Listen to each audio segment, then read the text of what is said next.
UKLO 1 year masters. No IELTS required up to 5 years visa. High visa success rate. నమస్తే. చెవిరెడ్డి భాస్కర్ రెడ్డి చంద్రగిరి నియోజకవర్గం నుంచి 2 సార్లు represent చేసినటువంటి వ్యక్తి.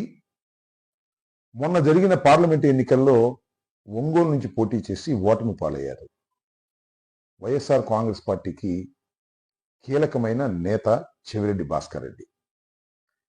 ఈ ప్రభుత్వం అధికారంలోకి వచ్చిన దగ్గర నుంచి చెవిరెడ్డి భాస్కర్ రెడ్డిని వెంటాడి వేధించాలనేటువంటి ప్రయత్నం చాలా చురుగ్గా సాగుతుంది.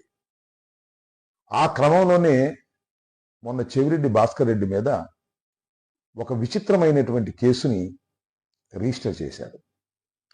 చెవిరెడ్డి భాస్కర్ రెడ్డి తన నియోజకవర్గంలో ఒక మైనర్ బాలిక మీద జరిగిన అత్యాచారాన్ని తండ్రి ద్వారా తెలుసుకొని అక్కడికి వెళ్ళి పరామర్శించి వారికి మెడికల్ సహాయం అందించే విధంగా ప్రయత్నం చేశాడు. ఇది తన విధిగా భావించాడు. 10 సంవత్సరాల పాటు ఆ నియోజకవర్గాన్ని రిప్రజెంట్ చేసినటువంటి వ్యక్తిగా ఒక బాలిక మీద అత్యాచారం జరిగిందని తెలుసుకున్న తర్వాత వెళ్ళి పరామర్శించడం తన బాధ్యతగా భావించినటువంటి వ్యక్తి భాస్కర్ రెడ్డి. అది చాలా పెద్ద తప్పు అయిపోయింది.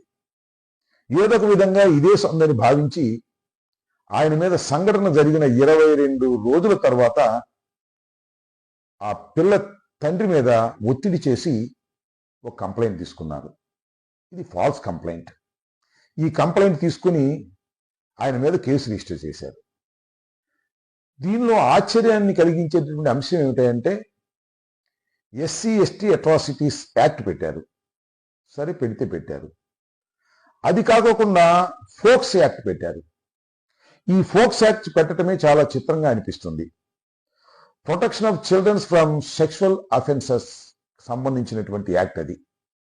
దాన్ని తీసుకొచ్చి సాక్షాత్తు చెవిరెడ్డి మీదే పెట్టి రిజిస్టర్ చేసి ఆయన్ని లోపల వేయాలనేటువంటి ప్రయత్నం చేస్తున్నారు. ఇది చాలా దారుణమైనటువంటి అంశం.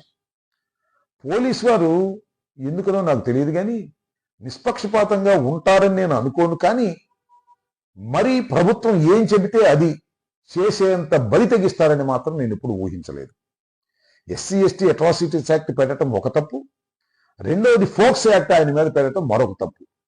ఈ విధంగా చట్టాలను తమ చేతుల్లోకి తీసుకొని ఫాల్స్ కేసెస్ పెట్టి చట్టాలను మిస్యూజ్ చేయాలనేటువంటి ప్రయత్నం చేస్తున్నటువంటి పోలీసు వ్యవస్థని ఇవాళ మనం ఏమనాలో అర్థం కానటువంటి పరిస్థితి.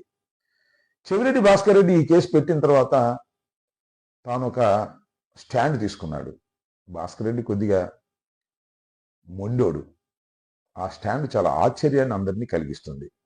అదేమిటంటే, మీరు నా మీద కేసు పెట్టారు, పెట్టుకోండి, నాకేం అభ్యంతరం లేదు. దాన్ని న్యాయస్థానంలో ఎదుర్కొంటాను. న్యాయస్థానంలో ఎదుర్కొంటాను అంటే యాంటిసిపేటరీ బెయిల్కి వెళ్తాను అనుకుంటారేమో. నేను యాంటిసిపేటరీ బెయిల్కి వెళ్ళను, పారిపోను, అబ్స్కాండ్ కాను, నా సెల్ ఫోన్ ఆపి పెట్టుకోను. మీరు ఎప్పుడు వచ్చి అప్పుడు అరెస్ట్ చేస్తే అప్పుడు మీతో పాటు వస్తాను, కోర్టులో ప్రొడ్యూస్ చేస్తే అక్కడ నా లీగల్ ఫైట్ చేస్తాను. అంతే తప్ప పారిపోయే పరిస్థితే ఉండదు అని మొండికేసి కూర్చున్నాడు చెవిరెడ్డి భాస్కర్ రెడ్డి. నిజంగా ఐఎమ్ అప్రిషియేటింగ్ హిజ్ స్టాండ్. చాలా గొప్పగా ఈ స్టాండ్ తీసుకున్నారు. ఎందుకంటే ఒక రాజకీయ నాయకుడు ఒక బాధితురాన్ని పరామర్శించడానికి వెళితే అధికారం మీ చేతిలో ఉంది కదా అని ఫాల్స్ కేసులు పెట్టి వేధించేటటువంటి కార్యక్రమం చేస్తున్నారు. చెవిరెడ్డి భాస్కర్ రెడ్డి ఒక్కనే కాదు, ఈ రాష్ట్రంలో వైఎస్ఆర్ కాంగ్రెస్ పార్టీకి సంబంధించినటువంటి నాయకులందరి మీద, సోషల్ మీడియా యాక్టివిస్టుల మీద ఈ యాక్షన్ కూడా మిస్యూజ్ చేసి వాటిని ప్రయోగం చేస్తున్నారు.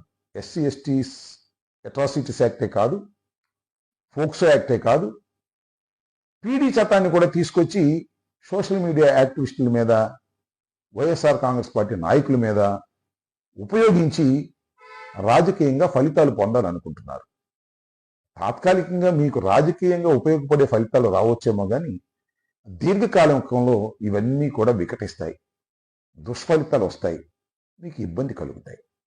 చెవిరెడ్డి భాస్కర్ రెడ్డిని మీరు ఏదో చేయాలని ప్రయత్నం చేస్తే ఆయన కాముగా ఊరుకునే వ్యక్తి కాదు. ఆయన ఊరుకోవటమే కాదు, వైఎస్ఆర్ కాంగ్రెస్ పార్టీ కూడా ఊరుకోదని సందర్భంగా నేను చెప్పదలుచుకున్నాను. చెవిరెడ్డి భాస్కర్ రెడ్డి మీద ఇంతకు ముందు కూడా చాలా కేసులు పెట్టారు. ఇంతకు ముందు అంటే తెలుగుదేశం పార్టీ అధికారంలో ఉన్న రోజుల్లో చెవిరెడ్డి భాస్కర్ రెడ్డి మీద సుమారుగా ఒక 70-80 కేసులు పెట్టి వేధించారు. చివరికి ఫిజికల్ గా కూడా కొట్టినటువంటి సందర్భాలు ఉన్నాయనేది మనం ఒకసారి వెనక్కి వెళ్ళి చూస్తే తెలుస్తుంది. అలాంటి భాస్కర్ రెడ్డి మీద కేసులు పెట్టి భయపెట్టాలని మీరు చేసేటటువంటి ప్రయత్నం విఫలం అవుతుందనే విషయాన్ని మీరు గమనించాలని ఈ సందర్భంగా నేను చెప్పదలుచుకున్నాను. ఇది పోలీస్ యంత్రాంగం గురించి ఇక్కడ మాట్లాడాల. కేసు పెడతారు, మీ మీద ఒత్తిడి వస్తుంది. లోకేష్ బాబే స్వయంగా ఫోన్ చేసి ఫలానా చెవిరెడ్డి భాస్కర్ రెడ్డి మీద కేసు పెట్టమని చెప్తాడు. మీరు కేసు పెడతారు, సెక్షన్ చూసుకోరా. హిట్ టీవీ యాప్ ని డౌన్లోడ్ చేసుకోండి. ఇందులో short news, live news, entertainment movies అన్ని అవైలబుల్ గా ఉన్నాయి. Please download Hit TV app. Hit TV app. Hit TV యాప్ని ఫ్రీగా డౌన్లోడ్ చేసుకోండి.